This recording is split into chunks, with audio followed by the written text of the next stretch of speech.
Ejercicios, video número 51, ejercicio 26. ¿Cómo se compara la corriente en la secundaria de un transformador con la corriente en la primaria cuando el voltaje de la secundaria es el doble del voltaje en la primaria? Listo, tenemos nuestro transformador, simbólicamente una bobina primaria y una secundaria separadas físicamente.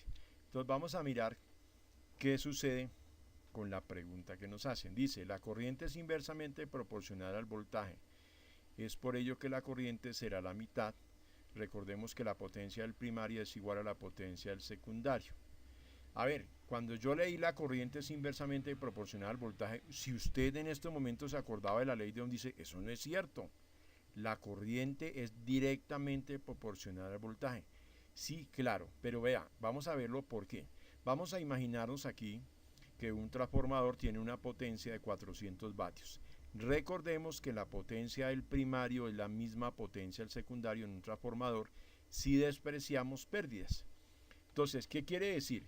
Que los 400 vatios en el primario es el resultado de multiplicar el voltaje del primario por la corriente del primario. Y debe ser igual al voltaje del secundario multiplicado por la corriente del secundario. Este voltaje del secundario no necesariamente es igual al voltaje del primario, porque pues, si fuera así, las corrientes también serían iguales. Entonces miremos un ejemplo. Imaginémonos que el voltaje en el primario es de 100 voltios. Entonces la corriente sería 4 amperios. Para que 100 voltios por 4 amperios me den los 400 vatios. Resulta que aquí dice que la corriente en el secundario, el voltaje en el secundario es el doble del voltaje del primario, o sea, el primario es la mitad del voltaje del secundario.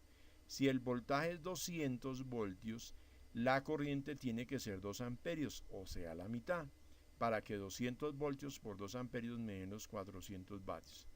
Entonces aquí se puede observar que si el voltaje del secundario es el doble del primario, 200 voltios, la corriente del primario será la mitad. La corriente del secundario, aquí está mal, la corriente del secundario será la mitad del primario, que son 2 amperios.